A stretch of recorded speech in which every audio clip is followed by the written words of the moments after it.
I'm here with Jackie, California Poets, here at the Maker Faire. I guess to begin with, what is poetry? Poetry is whatever you'd like it to be, but it's a short form used to be able to express feelings, emotions, a situation, touches the heart. Okay, one of the things you're showcasing here is the poetry tree. So describe what this is all about. Okay, so this poetry is made up of leaves. These are little tags of leaves that we put on the tree. It's an acrostic poem using the words maker and fair. So our participants here at the booth are writing a word or phrase for each letter of maker fair. And like, for example, this one, fairies ate ice cream, rain every day. So we don't really uh, we don't really specify what the participants need to write about, but for example, I am encouraging them to write about things at the fair that they've liked. So here's one.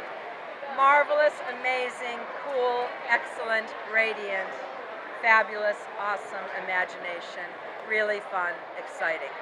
Kind of about their experience at the fair. So again, going back to what is poetry? It's about an experience that you've had or a feeling. So, and there's all kinds of, some of them are very funny, some of them are poignant. I like this one. A little girl made this and she actually decorated it. So make all kinds of engineering right now. Find an interesting, real education. Oh, And I think amazing. that's about Maker Faire, is a real education for everyone. Okay, you have a number of books on display, do. particularly this one. So tell us about this. So every year we publish an anthology. So Poets in the Schools has been around for 53 years. And 45 of those years we have taken student work. It's a juried book. Poet teachers get to submit a few poems of their student work, and we have an editorial staff, and they choose poems for our anthology every year. This is our 2016 anthology. We're giving away as a drawing a set of 8 anthologies, our past 8 anthologies. This year's anthology will be coming out in the fall, the 2017. We just had to submit on Friday night. After coming and setting up the booth, I had to submit poems for our next So anthology. does that mean you had only 2 hours of sleep? Yes, it does mean that, exactly. So, but it's really worthwhile. And the student poems are from grade 1 pretty much through 12th grade. We work in hospitals, public classrooms, all across the state. We have 125 poet teachers. We're all published poets. We teach to a high level of engagement in our classes. So I mean, I'm thinking because I remember, studying poetry in school, and it was a lot of work. I was just struggling just to, submit a paper that doesn't have all these red markups, and I ended up thinking poetry, forget it. But then it gets me thinking: can poetry help the brain create the writing skills? Yes, I think it definitely can. So the way we teach it is we expose kids to famous poets' work, beyond Shel Silverstein, which every kid going to school knows a Shel Silverstein poem, but we're talking about famous poets both from the US and other countries. And by just allowing kids to engage in words, in wordplay, I like to think of it as wordplay. The booth at Maker Faire has some examples of what we would do in a classroom. So, for example, we have a word salad bowl over there that has words cut up. And we invite kids to take a handful of words, put them on the paper, arrange them. So they're physically moving words around, creating their own poem. They sometimes come up with really interesting combinations of words that are beyond the patterns we normally think in. Like we think sunny day, but they might come up with sunny memories, trees on golden hills full of makers, something like that. That doesn't necessarily come from your brain being fully activated. Your hand is working too, moving around. So it's creating some different pathways.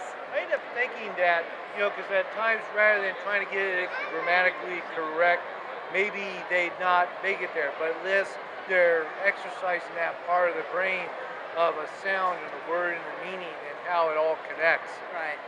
No, that's a good way of putting it. With student poetry, I consider it successful if they've actually written something. I'm not caring that it's the best poem in the world. I'm caring that they've been introduced to a new poet, they've been introduced to one of his or her famous poems, they've taken that as a model, and they're making their own meaning out of it and putting their own words down. And all that craft can come later. You know, craft is a lifelong process. So I think the first step is believing that you can do it. So I have a 95% rate of student engagement in the classroom, where when I go into a classroom, 95% of the kids will get a poem that day. Even kids who are, oh, I don't want to write poetry, Miss Jackie, but they do. Okay. So other than that, so how's Maker Faire been going for you? It's great. We've had so much engagement at our booth, and from writing haiku, it's amazing. People want to sit down, write haiku. We're doing a haiku contest. We'll publish the winners on our Haiku, website. Haiku. meaning what is that? What is haiku? Haiku is a Japanese form of poetry. It's a 3-line poem, usually written about the seasons or nature. One of the most famous haiku poets is Basho, and he lived 300-400 years ago, and he has a famous poem about a frog. So that's the poem I teach the kids. We actually even say it in Japanese first, and then count the syllables. So it has a syllable pattern, so 3 lines, 5 syllables in the first line, 7 in the second, and 5 in the third line. And usually the third line is a little bit of a twist. So the first line might say what you're talking about, right?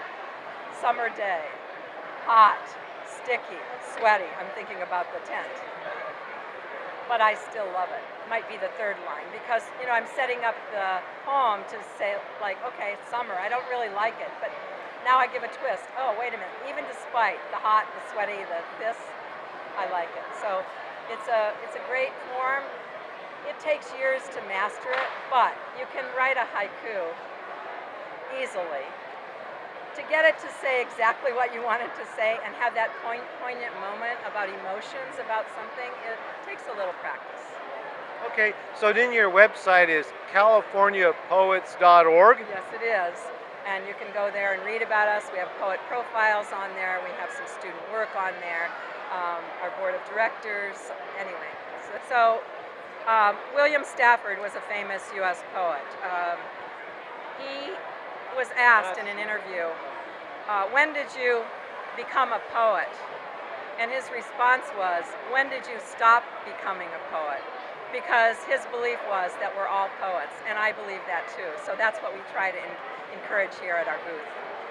Okay, so here with Jackie at California Poets in the Schools, their webpage, californiapoets.org. And I'll later pan the camera around, you know, for footage of showing your books, your word salad, and then the little things, especially it gives the opportunity for kids to do some things, and in our poetry. Okay. Yes, all right, thank you. Thank you so much. Okay. Have a good day. Okay, thanks.